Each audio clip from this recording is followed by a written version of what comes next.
Hey guys, let's talk about embedded system as part of the Internet of Things. So today we will look at the embedded system. We'll also try to know if embedded system is a genuine component of the Internet of Things. We'll try to find out if there is any difference between having an embedded system and a real Internet of Things model. Now let's start. We intend to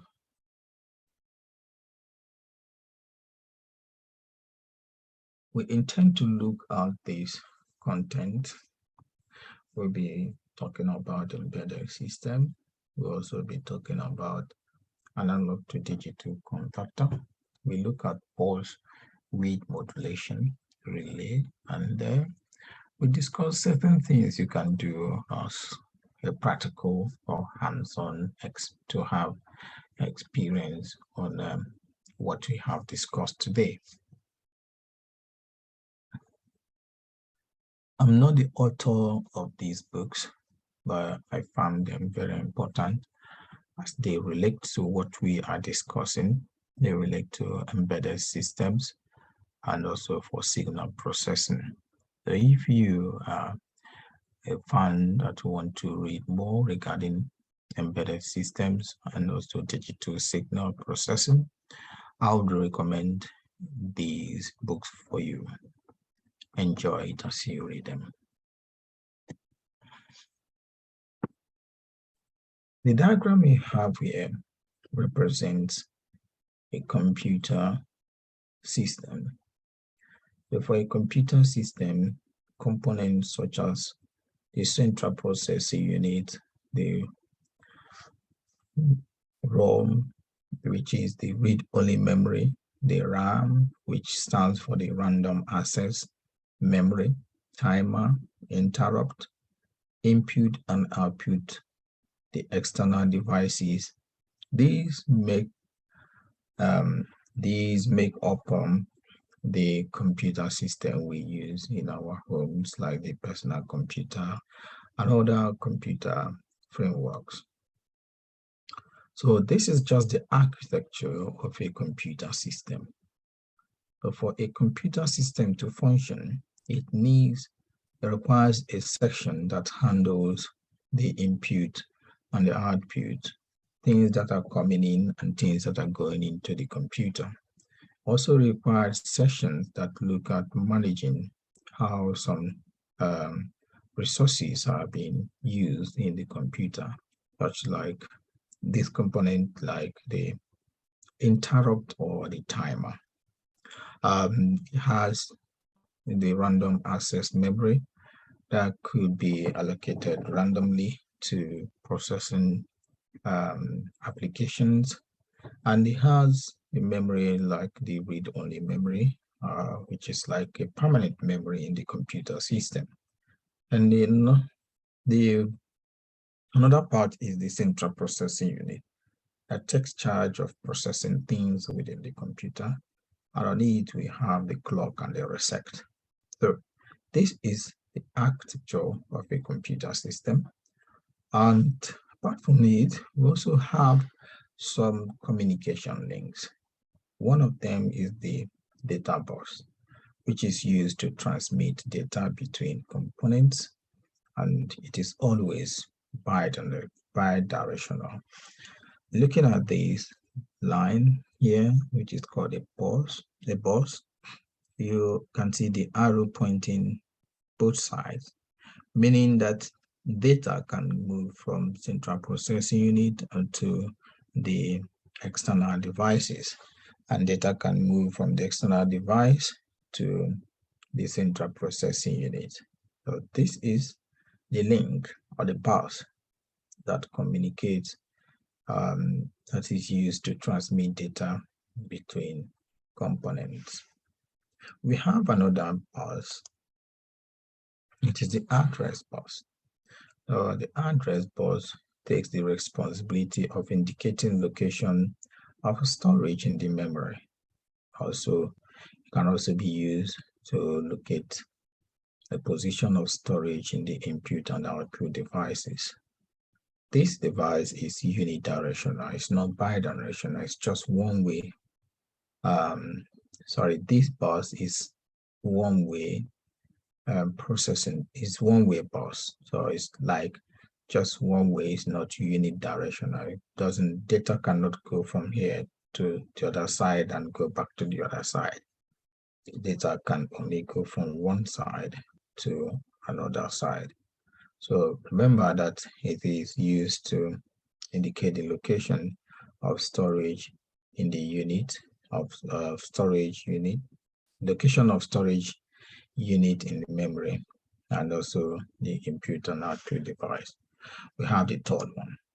The third one is the control bus. The control bus is specifically used to transmit control signals and always bidirectional. So for signals on how things should go, or how the address should be where things should go, data should go, and how data can be processed, are managed by the control bus. The control bus has the responsibility of transmitting control signals, and it is bidirectional, so it can go both sides. Now, let's see the compute system on chip. Now we discussed in the previous slide the architecture of a computer system. Today, now in this slide, we are going to look at a computer in a chip. Have you used the microwave before? If you have, then you realize that when you put in the number of the amount of time you want your food to heat, you press a button or close the lid, and the system begin to heat, and it heats to a certain level, after which it stops on its own. You don't need to stop it if you don't want, and it rolls until the end of the time before it stops. Now, what are we saying? What we are saying is that area where you keyed in the number of minutes or hours you want, seconds you want the food to heat, is the input port. We also have a section that gives out like a display telling you the number of seconds you've chosen. That is the output. So it has an input and output. Apart from that, when you key in the number, there is a section on it that needs to process it and tell the motor and the heating system to rotate and heat for this number of time. So that part is just the processing unit. We also have a section in that microwave that keeps most of the software that are required to run the program as a ROM, the read-only memory. And we also have a place that saves, for instance, the number you keyed in for the period of time that you're going to heat the system. That is the random access memory. So you have series of ports for communication.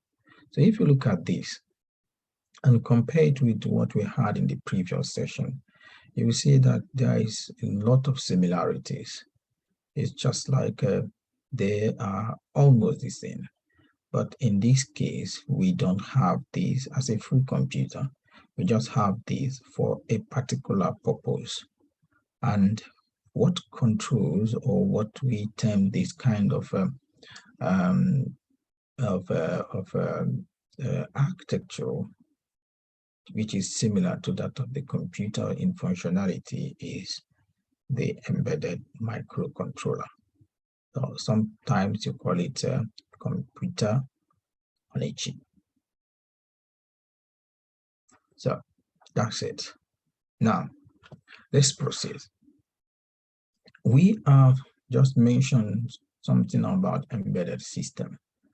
Now, one may begin to ask, The embedded system we mentioned is an example. Is it an example of an Internet of Things? And what is the difference? It is not completely an example of an Internet of Things model because of one thing. If we look at the NodeMCU we presented earlier and look at the components of the NodeMCU, you realize that the NodeMCU is termed an Internet of Things module because it has communication capacity. So it has like ability to use Wi-Fi module communication. So it has Wi-Fi module in it. Ability to connect to several networks. So that is the reason why it is classified as an Internet of Things module. However, if you compare it with the embedded system, you see that embedded system has no Internet of Things communication module like the Wi-Fi communication module. So embedded system is not completely an Internet of Things module just because it has no capacity to carry out some interconnection or internet communication. Having spoken about this Internet of Things module, let's look at some control methods. Some control methods. We are now gradually going into the Internet of Things and beginning to look at the practical section of the Internet of Things. Remember, we mentioned that embedded system is not completely an Internet of Things module because of the absence of one thing. Now, the embedded system has capacity of becoming an Internet of Things module if that particular thing is now included into the embedded system or the microcontroller. Now, let's look at some of the control method. We have the adjustable control and we have the on-off control. On or off control. For the adjustable control, it could be in modulation form. We have the pulse amplitude, pulse width, and the pulse pressure modulations. So this is just the pattern of the modulation. It could be based on the amplitude, it could be based on the width, it could be based on pressure. We also have variable resistors, the one that can change its resistance based on illumination. I have another one that can change its resistance based on the temperature. We have the third one that can change its resistance based on the humidity, and the last one based on pressure. So on the area of the on and off controller, we have two examples of them. The first one is the relay and the second one is the switch. We'll talk more about this in future slides. How about the analog and the digital converter? One thing you have to note here is that the digital processing system, like we saw, our embedded system, processes digital systems or digital data. So, but what we key in or the input we receive are mostly are sometimes analog. So you will need an analog to digital converter to convert the analog input to digital input, such that the processor in our embedded system will be able to process the information and give the required output. So this shows some of the graph that can be used to explain further the digital and the analog converter. Now, in On the NodeMCU device we have, or module we have, the A0 is responsible for the conversion of analog to digital signals. And the pin has a bit of 10, which ranges range from 0 to 1, 1023 DC. Also has a range of 0 to 1.1 voltage, a resolution which is roughly 1 MV per step, and it has a match of pulse width modulation control, the duty cycle of 1 to 1023, and it maps between AC and DC. So one good thing to take home from this slide is that the NodeMCU has A0 pin as its digital to analog converter pin. Now we are going to look at the modulation in more detailed form. Remember, we said we have the control, the adjustable one, and one of them is the modulation, the pulse modulation. So we have different pulse modulations. The first one is the amplitude base. So the variation is based on the amplitude. Therefore, the position and the width of the signal remain the same. The next one is the width modulation. So the variation is just based on the width, which means that the position and the amplitude will remain the same. And the third one is the position. So the position is varied, then the width will be constant. So this explains everything. So for instance, if you see the width here, the width are constant. See the width of the signal, they are all constant.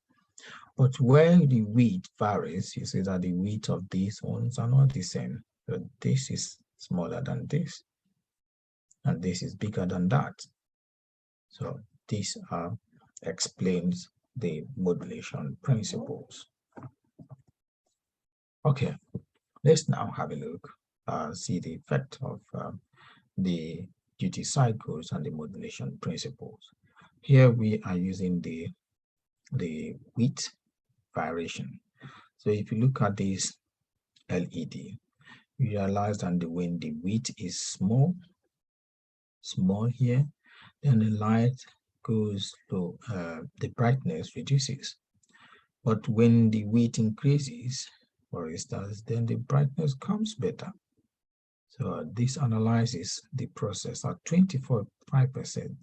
The width is at this point, and we expect that the brightness will be lower than when you have 75% or when you have 100%. Now let's look at the Internet of Things module again, the NodeMCU, and see which of these pins can we use for the modulation, pulse width modulation. We have pin 12. We also have pin D1 to D4 and D5 to D8. So these pins are what we can use to get the pulse modulation in the NodeMCU device. We are moving into the solid state relay principle. We have the on and off control. Remember, we have the adjustable ones, which we have just discussed, looking at the pulse width. And now we are going to look at the on and off control. So the on and off control, the first one we have is the switch. What is the main difference between the switch and the relay? The switch is an instant off and off, on and off device. So it either goes off immediately or goes on when you press or switch it up or down. So But the relay is not that way. The relay takes time. It has a certain amount of time that it needs to delay before it goes off, and certain amount of time that it needs to delay before it comes on. So this is the main difference between the two. So that of the solid state relay can be done using different means. We can use mechanical relay, we can use optical method. So in optical method, for instance, you don't need contact. Just like here, we have this optical method. There is no contact between the input and the output. So you don't need contact to switch it off or on. You only need to pass the light energy and it will be turned on or off. Or if you want to use the mechanical approach, then this light energy will be replaced with something like a switch that can, put on the contact when it is on and break the circuit when it is off. Now, these are some examples of a control relay. We might have seen some switches that are known as sockets that are known as smart sockets. So the smart socket, it works in different ways. Some can work that once the battery, if you are charging your phone, for instance, is full, then it turns off and turns on when the battery is not full. It has so many functions. And we also have the motor in appliances, which would serve as a relay. It can turn on and spin and turn off and stop spinning depending on the control. So this in general is talking about the relay switch. Finally, we look at the practical section. So the practical section is trying to produce something like this. Something like this in the sense that you need to use the NodeMCU device that we had. So when you get the NodeMCU device, try to use LED, and we recommend that you use a resistor, so you will not burn the LED. So you try to dim the LED based on the pulse width modulation. The first one is try to create up-down cycle. And once you've done the up-down cycle, then move on to creating up-down and bottom-up cycle. So which it goes up, down, then it goes again bottom to up or up to down to up top. Then we have the third one, which is the breathing light. The light breathing light going on and off, going on and off. Another one, which is the fourth one, is a bit tricky. You know, the traffic light, where you have like the green, red, yeah, green, amber, and then red, something like that. I want you to imitate that. So you need more than one resistor. You need about 3 resistors. The first one will be to light the green, and the second one will be to light the amber, and the third one you have the red. So I recommend, if you can find amber resistor, then you can use the yellow resistor for this practical session. It's good you practice it. It's good you keep practicing them. Try and see if you can be able to solve this problem, and just go to the comment section and tell us what your challenge is, and if you are able to solve the problem, also tell us how you managed to solve the problem. I think, yeah, we have come to the end of this session. So in summary, we looked at the architecture of a computer system, and we related it to the embedded system component. We also try to analyze what the embedded system is and the difference between the embedded system and that of computer system, and also the difference between the embedded system and the Internet of Things node module. So we gave example the reason why the embedded system is not completely an Internet of Things module. And we moved on to talk about the adjustable and on and off controller.